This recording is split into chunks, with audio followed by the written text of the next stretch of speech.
Hello students, BSc second year की chemistry classes में आपका स्वागत करता हूं। हम बात कर रहे थे फिनोल्स की। फिनोल्स बनाने की विधियां हमने देख ली थी। आज हम बात कर रहे हैं फिनोल की केमिकल रिएक्शंस के बारे में, रासायनिक अभिक्रियाओं के बारे में। तो आज का जो हमारा टॉपिक है वो है फिनोल की केमिकल रिएक्शन या फिनोल की रासायनिक अभिक्रियाएं। क्या? फिनोल की रासायनिक अभिक्रियाएं। फिनोल की रासायनिक अभिक्रियाएं, ठीक है। फिनोल की रासायनिक अभिक्रियाएं। अब फिनोल की रासायनिक अभिक्रिया क्या होती है? सबसे पहले तो इसमें हम वो रिएक्शन देखेंगे जो अल्कोहल के समान होती है। आपको पता है अल्कोहल में भी OH समूह होता है, फिनोल भी OH समूह होता है। एक तरीके से दोनों एक ही समूह होता है दोनों में। तो सबसे पहले हम आज उन रिएक्शंस की बात करेंगे जो अल्कोहल के समान होती है। किसके समान होती है? अल्कोहल के समान होती है। रिएक्शन लाइक अल्कोहल, ठीक है। तो इसमें कौन कौन सी रिएक्शन देखनी है हमको? सबसे पहली रिएक्शन हम देखते हैं सोडियम धातु के साथ। वैसे तो ये रिएक्शन हमने पहले भी देख ली थी, लेकिन कोई दिक्कत नहीं है, हम एक बार और देख लेते हैं। जब हम केमिकल रिएक्शंस की बात कर रहे हैं अल्कोहल्स की, तो हम एक बार और देख लेते हैं, हमारा क्या जा रहा है, ठीक है। तो सोडियम धातु के साथ हम अभिक्रिया देखते हैं। तो जरा यहाँ पे ध्यान से देखिए, हमारे पास क्या है? C6H5OH, ठीक है। और इससे हमने रिएक्ट करवा दिया किसको? सोडियम, ठीक है। तो जब हमने फिनोल की रिएक्शन सोडियम के साथ करवाई तो ये क्या बनेगा? C6H5O। आपको पता है कि फिनोल जो है वो अम्लीय अभिक्रिया दिखाता है। मैंने पिछली क्लास में अम्लीय प्रकृति के बारे में बात की थी, एसिडिक नेचर के बारे में मैंने बात की थी, जहां पर H+ आयन निकल जाता है, ठीक है। तो यहाँ H+ आयन निकल जाएगा, उसकी जगह क्या जुड़ जाएगा? सोडियम। और जो ये हाइड्रोजन होता है ना, वो किसके रूप में बाहर निकलता है? वो H2 के रूप में बाहर निकलता है। हाइड्रोजन गैस क्या होती है? मुक्त हो जाती है। क्लियर है? तो ये हमारे पास क्या हुआ? पहली रिएक्शन हुई। दूसरी रिएक्शन है ना, दूसरी रिएक्शन क्या है? ईथरीकरण, ठीक है। या इसको बोलते हैं ईथरीफिकेशन, ठीक है। इसका मतलब क्या है? यानी कि ईथर का निर्माण, ठीक है। फिनोल से क्या हो रहा है? ईथर का निर्माण। लेकिन कैसे ईथर? एरोमेटिक, क्योंकि हमारे पास जो फिनोल है वो कैसा है? एरोमेटिक है। तो इससे ईथर भी कैसा बनेगा? एरोमेटिक बनेगा। क्या बनेगा? एरोमेटिक बनेगा। तो हम इसकी रिएक्शन किससे करवा देते हैं? एल्किल हैलाइड से अगर करवा दे, C2H5Br, ठीक है। किसी बेस की प्रेजेंस में करवा सकते हो आप। तो यहाँ पे क्या होगा, जरा ध्यान से देखिएगा। तो यहाँ पे देखो, ये जो H है ना, H, वो इस Br के साथ बाहर निकल जाएगा। किसके रूप में? HBr के रूप में, हाइड्रोजन ब्रोमाइड के रूप में। तो आपको क्या बचेगा? आपको बचेगा C6H5 ऑक्सीजन, ठीक है, और C2H5। तो ये आपके पास क्या बन गया? ईथर बन गया, ठीक है।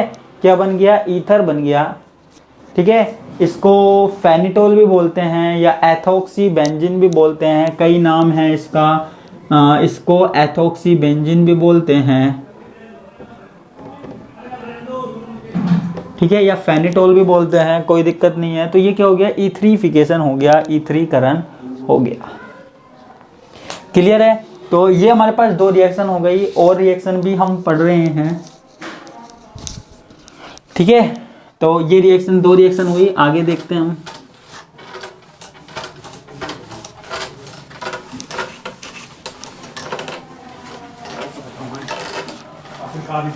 आगे हमारे पास तीसरी रिएक्शन है।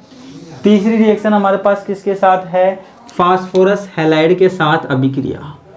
फास्फोरस, देखो इनमें लिखने का ऐसा कुछ ज़्यादा है नहीं, आप चाहो बस लिख सकते हो, थोड़ा बहुत सिंपल वैसे ज़रूरी नहीं है कि आप लिखो, आपके पास सीधे रिएक्शन काम में आएगी तो आप सीधे रिएक्शन लिख सकते हो।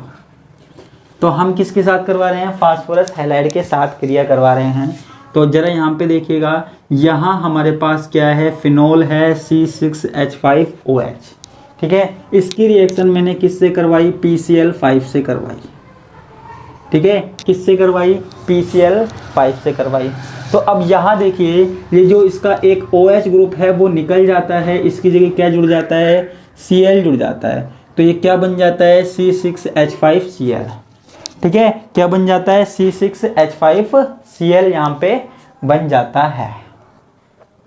क्लियर है। अब आगे यहाँ पे देखिए क्या देखना है, यहाँ पे क्या बचा, यहाँ पे बचा एक P, एक ऑक्सीजन बचा, ठीक है। देखो ये तो आपके पास निकल गया C6H5 और एक Cl यहाँ निकल गया।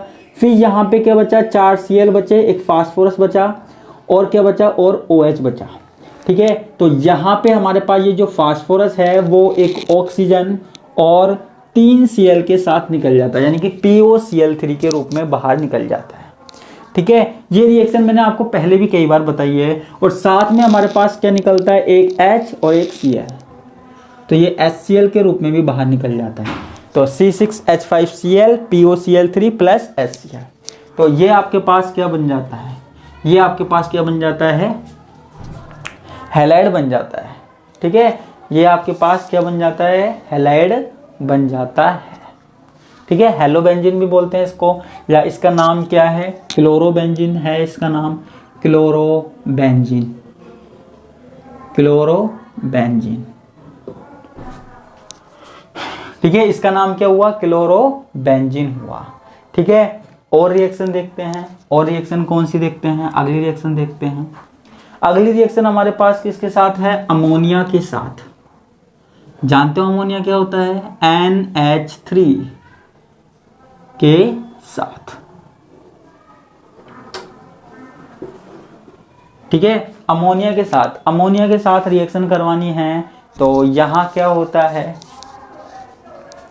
ठीक है। तो हमने क्या ले लिया, C6H5OH लिख लिया, और अमोनिया को मैं कुछ इस तरीके से लिख देता हूँ NH2H, ठीक है। क्लियर है। यहाँ पे मैं क्या ले रहा हूँ, उच्च दाब ले रहा हूँ, हाई प्रेशर ले रहा हूँ, ठीक है, उच्च दाब ले रहा हूँ, ठीक है। और जैसे मैंने यहाँ पे ZnCl2 ले लिया या कुछ ले लिया, ठीक है। इसके बाद क्या करता हूँ मैं, यहाँ पे OH और H के बाहर निकाल देता हूँ, ठीक है। तो क्या निकल जाता है, H2O, ठीक है।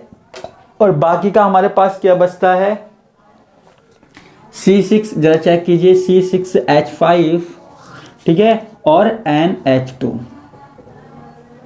ठीक है। ये क्या बचता है, एनिलीन। अब आप में से कुछ लोग सोच रहे होंगे कि मैं क्रियाविधि क्यों नहीं करवा रहा, मैकेनिज्म क्यों नहीं करवा रहा।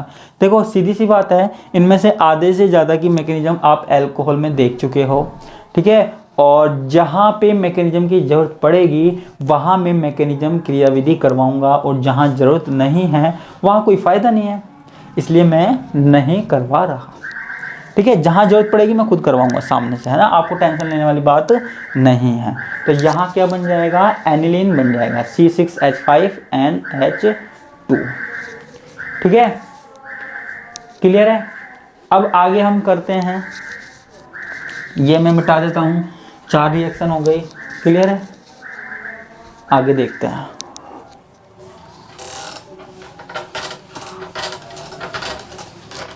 है ना। और आपके कॉलेज वॉलेज जो भी हैं हो सकता है खुल जाएं, है ना, लेकिन आपको कोई प्रॉब्लम होगी तो आप बोल सकते हो किसी भी सब्जेक्ट में, किसी भी पेपर में, है ना। और वीडियोस तो डालते ही रहेंगे हम लगभग बीच बीच में, तो आपकी सहायता के लिए, आपकी हेल्प के लिए पूरा अवेलेबल रहेंगे। आप बता सकते हो अपनी प्रॉब्लम, है ना, कुछ भी प्रॉब्लम हो तो।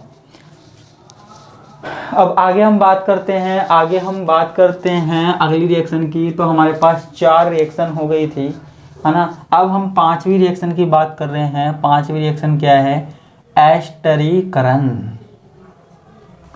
ठीक है, जिसको हम क्या बोलते हैं, एस्टरीफिकेशन, ठीक है। जैसे वो ईथरीफिकेशन था ना, ये एस्टरीफिकेशन मतलब एस्टर का निर्माण, फॉर्मेशन ऑफ एस्टर। ठीक है, एस्टर का निर्माण। तो हमको यहाँ पर एस्टर का निर्माण करना है, एस्टर का फॉर्मेशन करना है। ठीक है, तो वो कैसे करेंगे जरा यहाँ पे ध्यान से देखिए। देखो हमको क्या करना है, फिनोल लेना है।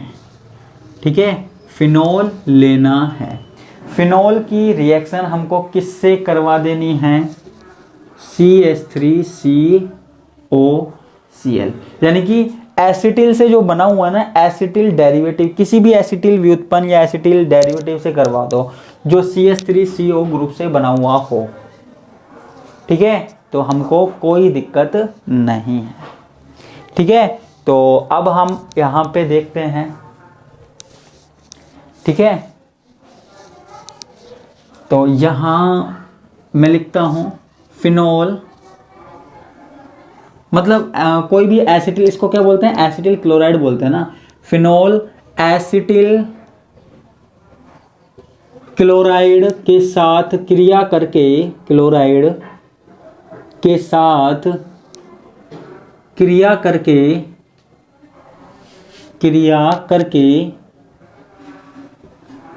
एसिटिल व्युत्पन्न बनाता है। क्या बनाता है, एसिटिल व्युत्पन्न बनाता है। फिनोल एसिटिल क्लोराइड के साथ क्रिया करके एसिटिल व्युत्पन्न बनाता है। तो यहाँ पे हमारे पास देखिए क्या है, फिनोल है और ये CH3COCl है। ठीक है, क्लियर है। तो अब यहाँ देखिए कि हम क्या करते हैं, ये H और ये Cl किसके रूप में बाहर निकाल देते हैं, HCl के रूप में बाहर निकाल देते हैं। ठीक है, तो ये हमारे पास क्या बनता है, C6H5। ठीक है, उसके बाद H तो हमारे पास निकल गया और Cl यहाँ पे निकल गया, तो ये क्या बन जाएगा, C6H5O। ठीक है, C डबल बॉन्ड O। ठीक है, और ऑक्सीजन, ठीक है, C6H5O।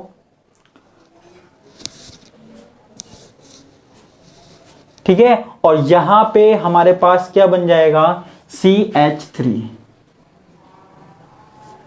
ठीक है, C6H5O CO CH3। ठीक है, तो ये हमारे पास ये बन जाएगा।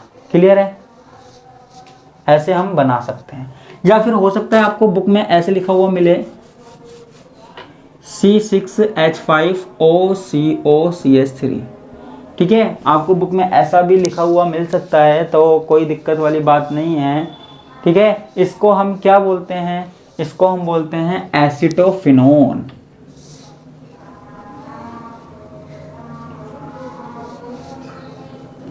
एसिटोफिनोन। ठीक है, साथ में इसमें से क्या निकल गया, HCl निकल गया।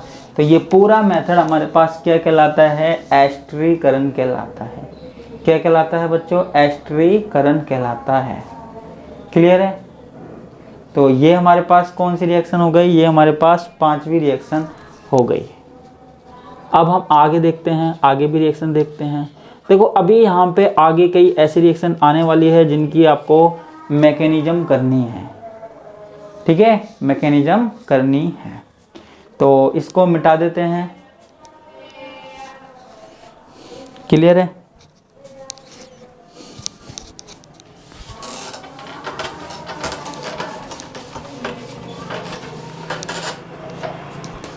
अब जो रिएक्शन मैं करवा रहा हूं वो है सोटन बामन। देखो रिएक्शन का नाम है, हिंदी में लिख लो चाहे इंग्लिश में लिख लो, सोटन बामन अभिक्रिया। ठीक है, स्पेलिंग ही तो लिखनी है बस। ठीक है, रिएक्शन का नाम है। तो रिएक्शन में क्या होता है, यहाँ पे जो हमारे पास फिनोल है, यदि फिनोल की अभिक्रिया, फिनोल की जो रिएक्शन है वो किसके साथ करवाई जाए, वो करवाई जाए बेंजोइल क्लोराइड के साथ, C6H5। ठीक है, C6H5COCl। यदि फिनोल की अभिक्रिया किसके साथ करवाई जाए, बेंजोइल क्लोराइड के साथ करवाई जाए, किसी क्षार की उपस्थिति में, जैसे NaOH ले लिया, किसी क्षार की उपस्थिति में करवाई जाए, तो हमारे पास क्या बनता है। देखो अंतर क्या है, वहां पे हमने दूसरा लिया था, CH3 लिया था, बात वही है। तो यहाँ पे हमारे पास क्या निकल जाएगा, वही सेम चीज, HCl बाहर निकल जाएगा। ठीक है। और हमारे पास क्या बचेगा, C6H5OCO C6H5, ठीक है। सेम वही चीज हमारे पास यहाँ पे बचेगी। क्लियर है। इसका नाम क्या है, फेनिल बेंजोएट। क्या है बच्चा, फेनिल बेंजोएट, फेनिल बेंजोएट, ठीक है। तो ये हमारे पास कौन सी रिएक्शन हो गई, शोटन बामन अभिक्रिया हो गई, शोटन बामन रिएक्शन हो गई, ठीक है। तो ये हम इस तरीके से कर सकते हैं। क्लियर है। तो आज तो हम सिर्फ ये रिएक्शन देखेंगे जो हमने अल्कोहल के साथ समानता रखती है। बाकी जो रिएक्शन अल्कोहल से अलग है वो किस प्रकार होती है, उनकी क्रियाविधि क्या होती है, वो हम देखेंगे नेक्स्ट क्लास में। तो आज के लिए बस इतना ही, धन्यवाद।